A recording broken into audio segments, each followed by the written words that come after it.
ಎಲ್ಲರಿಗೂ ನಮಸ್ಕಾರ. Welcome back to my YouTube channel. ಇವತ್ತಿನ ವಿಡಿಯೋ ಏನಂದ್ರೆ ಲೈಂಗಿಕ ಸಮಸ್ಯೆಗಳಿಗೆ ಪರಿಹಾರಗಳು. ಕೆಲವೊಂದು ಮನೆ ಬಂದ ನೋಡ್ತಾ ಬರೋಣ.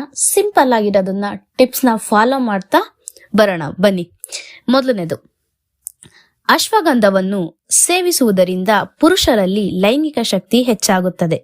ಎರಡನೇದು, ಬಿಳಿ ಈರುಳ್ಳಿಯನ್ನು ಸೇವಿಸುವುದರಿಂದಲೂ ಲೈಂಗಿಕ ಶಕ್ತಿ ಹೆಚ್ಚಾಗುತ್ತದೆ.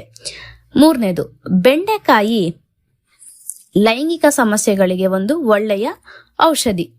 ನಾಲ್ಕನೇದು, ನುಗ್ಗೆಕಾಯಿಯ ಹೂಗಳನ್ನು ಒಂದು ಲೋಟ ಹಾಲಿಗೆ ಹಾಕಿ ಚೆನ್ನಾಗಿ ಕುದಿಸಿ ಕುಡಿಯುವುದರಿಂದ ನಪುಂಸಕತ್ವ ದೂರಾಗಿ ಲೈಂಗಿಕ ಶಕ್ತಿಯು ಹೆಚ್ಚುತ್ತದೆ.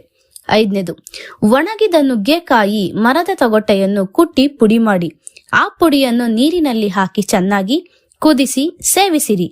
ಇದರಿಂದ ಶೀಘ್ರ ಸಲ್ಕನದ ತೊಂದರೆ ನಿವಾರಣೆಯಾಗುತ್ತದೆ.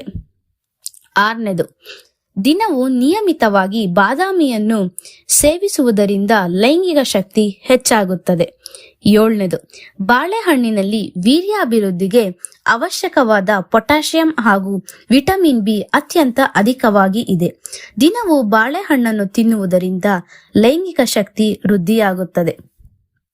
ಎಂಟನೇದು, ದಿನನಿತ್ಯದ ಆಹಾರದಲ್ಲಿ ಮೊಸರನ್ನು ಸೇವಿಸುವುದರಿಂದ ಲೈಂಗಿಕ ಶಕ್ತಿ ಹೆಚ್ಚುತ್ತದೆ. ಒಂಬತ್ತನೇದು, ದಿನನಿತ್ಯವೂ ಒಣ ದ್ರಾಕ್ಷಿ, ಖರ್ಜೂರ ಹಾಗೂ ಬಾದಾಮಿ ಮುಂತಾದವುಗಳನ್ನು ಸೇವಿಸುವುದರಿಂದ ಲೈಂಗಿಕ ಶಕ್ತಿ ಹೆಚ್ಚುತ್ತದೆ. ಹತ್ತನೇದು, ನಿತ್ಯವೂ ಬೆಟ್ಟದ ನೆಲ್ಲಿಕಾಯಿಯನ್ನು ಸೇವಿಸುವುದರಿಂದ ನರಮಂಡಲ ಬಲಗೊಂಡು ಲೈಂಗಿಕ ಶಕ್ತಿ ವೃದ್ಧಿಯಾಗುತ್ತದೆ. ಈ 10 ಸಿಂಪಲ್ ಟಿಪ್ಸ್ ನ ಫಾಲೋ ಮಾಡಿ ಹಾಗೂ ವಿಟಮಿನ್, ಪ್ರೋಟೀನ್, ಪೊಟ್ಯಾಷಿಯಂ ಇರುವ ಆಹಾರಗಳನ್ನು ಸೇವಿಸಿರಿ ಎಂದು ಹೇಳುತ್ತಾ ಈ ವಿಡಿಯೋನ ನಾನು ಇಲ್ಲಿಗೆ ಎಂಡ್ ಮಾಡ್ತಾ ಇದ್ದೀನಿ. ಇಷ್ಟ ಆದಲ್ಲಿ ಲೈಕ್ ಮಾಡಿ, ಶೇರ್ ಮಾಡಿ, ಸಬ್ಸ್ಕ್ರೈಬ್ ಮಾಡಿ ಹಾಗೂ ಬೆಲ್ ಬಟನ್ ನ ಮರೆಯದಲೇ ಟ್ಯಾಪ್ ಮಾಡಿ. Thank you.